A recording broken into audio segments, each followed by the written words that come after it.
존경하고 사랑하는 우리 구독자 여러분 반갑습니다. 여러분의 천만 라디오 천혜자입니다. 이제 또 마지막 방송 시간이 되었네요.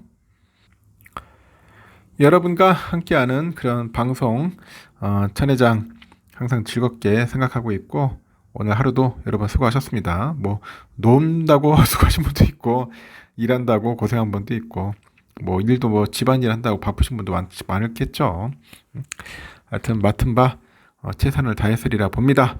이제 마지막 방송하고 천회장도 이제 꿈나라로 가도록 하겠습니다. 날이 좀 후덥지근하네요. 후덥지근해가지고 그렇게 뭐 썩 좋지는 않은 것 같습니다.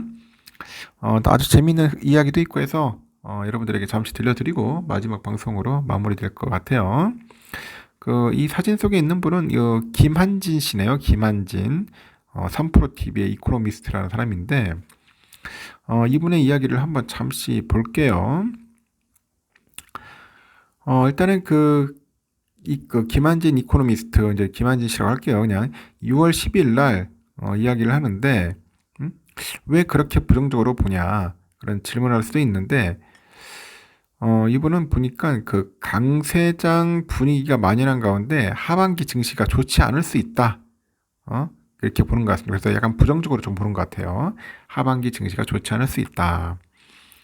그래서 호소 의견을 내고 있는데, 여러 경제 지표가 장시간의 경기 둔화를 예고한다는 이유다. 그렇게 이야기를 합니다.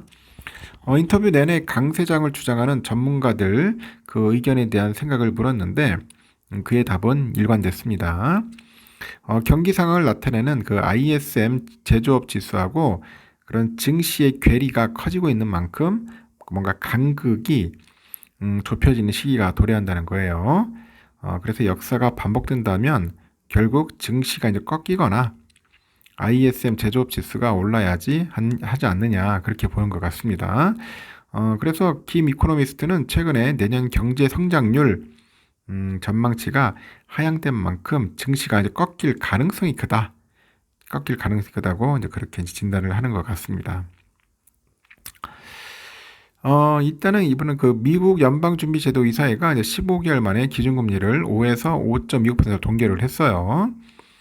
연방공개시장의 FOMC가 올해 기준금리 전망치 중간값을 한 5.6%로 상향을 하다 보니까 일순간에 시장에 파장이 일기도 했고, 제롬 파월 연준 의장은 이날 기자회견에서 인플레이션 압력은 여전히 높다, 그렇게 이야기를 하는 것 같습니다. 올해 안에 기준금리를 인하할 것이라고 예상하는 그런 위안은 없다고 밝히기도 하네요. 이번 기준금리 동결이 매파적인 동결로 불리는 이유라고 하는데, 그럼에도 그 각국의 증시는 좀처럼 꺾이지는 않고 있다고 합니다. 미국의 S&P 500 지수는 이날 상승 마감하면서 연중 최고치를 기록을 합니다. 최고치를 기록을 하고 있고요. 시장에는 낙관이 만연합니다. 일종의 포모 심리가 커지다 보니까 주식시장에서 합류하는 투자자도 좀 늘고 있다고 하죠. 그래서 김 이코노미스트는 이들에게 가파른 금리 인상 결과물이 아직은 도착하지 않았다 경고를 하는데, 다만 금융자산의 60%는 조정이 나타난 성장주를 중심으로 담아라, 이렇게 권하네요. 그래서 김한진 씨의 그 일문일답을 한번 보도록 할게요. 최근 증권가에서 연달아 하반기 전망을 상향 조정하는 모습이 나타나고 있는데 어디 생각하냐 했더니, 주식시장의 강세 기조가 이어지면서 전망이 긍정적으로 바뀌고 있는 것으로 보인다. 시장은 다 알고 있다는 말이 있다. 사람들의 예측과 다르게 시장이 흘러가고 있는 경우도 있는데, 이때는 시장의 어리석은 투자자들에게는 뭔가를 얘기해주고 있다는 그런 의미라고 하죠. 요즘 시장은 하반기 경기가 그렇게 나쁘지 않고 물가도 예상보다 더 잡힐 것이며 금융위기 등도 크게 염려하지 않아도 된다고 말하는 듯하다. 이 때문에 증권업계도 전망을 수정하는 분위기고, 다만 시장에서 과열이 나타나고 있는 만큼 조금은 조심할 필요가 있다, 그렇게 이야기를 해요. 그럼 최근에 세계은행도 올해 세계 경제 성장률 전망치를 상향했는데 물어보니, 맞다. 최근에 발표된 지표 가운데 가장 중요한 것은 세계 경제 성장률 전망이다. 4월에 국제통화기금 IMF가 이 관련 전망을 내놨는데, 세계은행도 이날 올해 미국 경제 성장률 전망치를 0.5%에서 한 1.1%로 높였다고 하죠. 미국이 하반기 마이너스 성장을 보이더라도 침체 폭이 깊지 않으리라는 의견을 나타낸 셈이라고 합니다. 다만 내년에는 미국 경제 성장률이 0.8%에 그칠 것이라고 해서 전망치를 낮췄습니다. 올해는 당초보다 선방하지만은 내년에는 기대에 못 미칠 것이라고 이제 그렇게 분석을 하고 있고, IMF도 비슷한 기조를 가지고 있고요. 경기가 V자형 회복이 아닌 그런 L자형이죠. L자형 회복을 보일 가능성을 이제 크다고 이렇게 얘기를 하는 것 같습니다. 경제 전망이 썩 낙관적이지 않는데 왜 시장에서는 강세가 나타나냐 물어보니 두 가지 이유가 작용한 것으로 보인다 합니다. 첫째는 통화정책에서 긴축 기조가 1년 이상 진행된다고 합니다. 연준이 그 숨가쁘게 금리 인상을 했고 다른 중앙은행들도 비슷하게 과속 긴축을 한 측면이 있다. 어쨌든 이제는 막바지 사이클에 접어들었다는 것이 시장의 투자 심리를 부추기는 가장 큰 요인인 듯하다 합니다. 미국 시장에서 시가총액 상위 10개 종목에 이제 집중적으로 매수세가 이제 몰리면서 지수를 올린 측면도 있다고 합니다. 이들 기업은 경기 둔화기에도 위험성이 낮다. 빅테크 종목들이 중소형주였다면은 지수는 제자리였을 것이다. 그렇게 이야기를 합니다. 과거에도 지금과 같이 시장이 흘러갔던 적이 있었냐 물어보니 닷컴 버블 당시의 쏠림이 굉장히 컸다고 합니다. 시가총액 상위 종목 중심으로 쏠림이 나타났고 이 IT 섹터에 매수세가 집중됐다고 하죠. IT하고 non IT로 양분이 됐고요. 경기 순환주, 금융주, 필수 소비재주 등은 찬밥인 반면에 닷컴만 붙으면 무조건 오르는 시장이었어요. 한정된 종목에만 집중되는 양상이 이어지면 시장이 건강하지 않다고 볼 수 있죠. 이 건강한 조정을 거치면서 여러 종목으로 순환하면서 골고루 가야지 상승 추세가 오래 이어진다고 하죠. 올해 S&P 500에 속한 500개 기업 중 490개 기업은 10% 정도밖에 못 올랐고 나머지 10개 종목이 35% 가까이 오르는 등 쏠림이 크다고 합니다. 그러면 닷컴 버블과 지금의 상황이 다르지 않냐 물어보니 그렇다. 밸류에이션이 닷컴 버블 때에 비해서 낮다. 거품보다는 과열에 가까워 보인다. S&P 500의 22개월 선행 주가 수익 비율이 18.5배다. IT 산업은 28배 정도로 전체 시장의 평균의 2배가 안 되고 IT의 높은 성장성을 고려할 때 거품이라고는 말하기는 어렵고 성장성이 다소 공격적으로 반영된 쏠림이 있다고 봐야 하죠. 50에서 60배 정도라야 거품이라고 할 수 있는데 하반기에 경기 둔화로 넘어가고 은행 관련 위기가 발생하지 않는 동시에 소비재와 은행 등 여러 업종으로 수급이 순환되면서 큰 폭의 지수 조정 없이 흘러갈 수 있다고 합니다. 지난 인터뷰에서도 얘기를 했는데 전저점 테스트가 펼쳐지지 않을 가능성도 있다는 것이냐 그렇게 물어보니 결론적으로 하반기에는 S&P 500 기준 3,700에서 3,800 코스피는 2,300에서 2,400까지 내려갈 수 있다고 본답니다.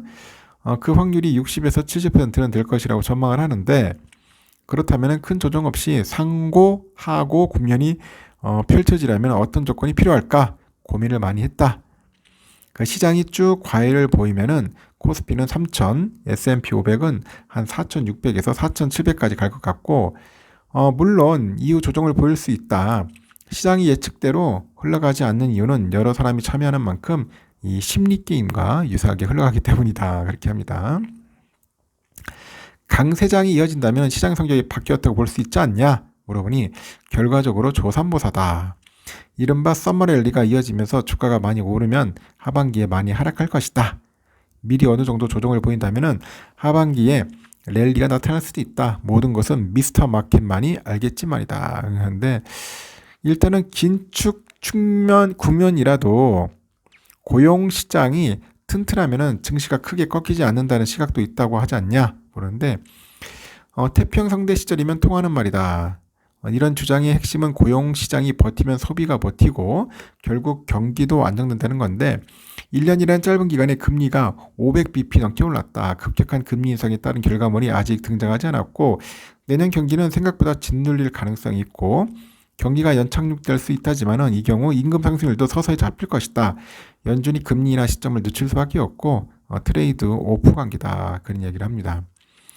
중요하게 보는 지표가 있나 물어보니 ISM 제조 지수를 보는 것 같아요. 그걸 좋아한다고 합니다. 제조업 관리자들을 대상으로 한 설문조사 결과를 기반으로 한 소프트 지표인데 이 ISM 제조업 지수 추이하고 삼성전자 주가 흐름을 겹쳐보면 아주 기가 막히게 비슷하다 그렇게 합니다. 현재 ISM 제조업 지수하고 각국의 주가 지수의 괴리가 나타나고 있는데 그래프를 보세요. 한번 괴리가 크면은 주가 조정이 곧 나올 수 있고 반대로 괴리가 작으면은 시장에 버티는 힘이 생긴다. 그렇게 되죠. 요즘 분위기 보니까 ISM 제조업 지수는 좀 떨어질 것 같다. 43에서 44쯤을 바닥으로 보고 하반기는 ISM 제조업 지수하고 기수의 괴리가 좁혀지는 과정을 겪을 것이라고 본다. 그래서 그렇게 얘기합니다. 그리고 경기 선행지수가 바닥을 찍었거나 바닥에 가까운 만큼 경기를 긍정적으로 전망하는 시각도 있다던데 물어보니 틀린 예측은 아니다. 다만 사상 초유의 가파른 금리 인상 결과물이 내년에 본격적으로 경기 둔화로 나타날 것이고 경기 선행지수가 사상 초유로 길게 늘어질 수도 있다. 그렇게 보는 것 같습니다. 그러면 한동안 순환매 양상이 이어질 것이라고 보냐 물어보니 성장주 분야에서 순환매가 이어질 것이라고 전망하는데 AI는 물론이고 이와 관련 있는 반도체주, 반도체 소부장, 그리고 2차 전지주, 엔터테인먼트주, 방산, 신재생에너지, 로봇, 일부 바이오 중을 보는 것 같아요. 역설적이게도 지금 달리는 AI하고 반도체 섹터가 어느 정도 숨고르기를 하느냐에 따라서 하반기에 다르게 흘러갈 수 있죠. 이 분야들이 주춤하면서 다른 섹터 종목들이 숨 쉴 수 있는 공간을 마련해 준다면은 시장은 에너지를 재충전하면서 좀 더 갈 수 있다고 봅니다. 그래서 순환매가 절묘하게 벌어지면서 저점을 높여가는 경우라고 하는데 다만 몇몇 종목의 독주가 이어진다면은 조정이 심하게 이뤄지는 부러지는 장세가 나타날 수 있다고 본답니다. 그럼 AI 관련주를 포트폴리오에 담지 못한 그런 투자단은 시장에서 소외되고 있다. 그럼 이 같은 상황에서 어떻게 투자하는 게 맞냐 물어보니 상반기에 주가 상승률이 높았던 만큼 하반기에는 큰 수익을 낼 수 있는 기회가 많지는 않을 것으로 보인다고 하네요. 다만 조정이 온다면 좀 더 싸게 살 기회는 있을 거고 하반기에 하방 압력이 나타날 수 있으니 금융자산의 60% 정도를 순환매에 동참할 만한 종목군 중심으로 채우는 것이 좋아 보인다. 나머지 40%는 현금성 자산이나 단기 채권 위주로 운용하는 것이 현명하다. 주식을 너무 일찌감치 줄인 이들은 너무 조급해하면 스텝이 꼬일 수 있다. 자신 있는 종목들 중심으로 트레이딩 하는 것이 좋지 않을까 보고 성장주 중심으로 포트폴리오를 구성하고 쫓아가는 매매가 아닌 기다리는 매매를 하자는 겁니다. 전 재산을 주식에 넣고 하반기를 맞이하는 것은 권하지 않는다. 그렇게 봅니다. 그럼 대세 성장주의 경우 이미 주가가 많이 오른 상태인데 어떻게 생각하냐 물으니 주가가 많이 떠 있긴 하다. 대세 상승장 초입이라면은 주가 상태 등을 고려하지 않고 무조건 꾹꾹 눌러 담아야 하는데 그러지 말자는 이야기다. 성장주 가운데 주봉에서 조정이 나타난 종목들을 찾아서 담아보자. 그 PR이 높지 않고 그 수주가 계속 늘어나는 똘똘한 소부장 관련 주들도 있다. 상대적으로 중소형주 저평가된 것으로 보인다. 그런 이야기를 하는 것 같습니다. 하여튼 이분은 이코노미스트예요. 그냥 이코노미스트니까 그분의 그 생각과 그 관점, 견해를 보는 겁니다. 사람마다 다 다르니까요. 여러분의 생각은 어떨지 모르겠습니다. 삼성전자는 과연 하반기에 어떤 모습을 보일지 상당히 궁금해져요. 진짜 말 그대로 슈팅이냐 아니면 또 횡보냐 여러 가지 이야기가 있던데 한번 좀 더 우리가 지켜볼 것 같습니다. 일단 여기까지 할게요. 여러분 편안한 밤 보내시고요. 내일 새벽 6시에 뵙도록 하겠습니다. 여러분 수고하셨습니다.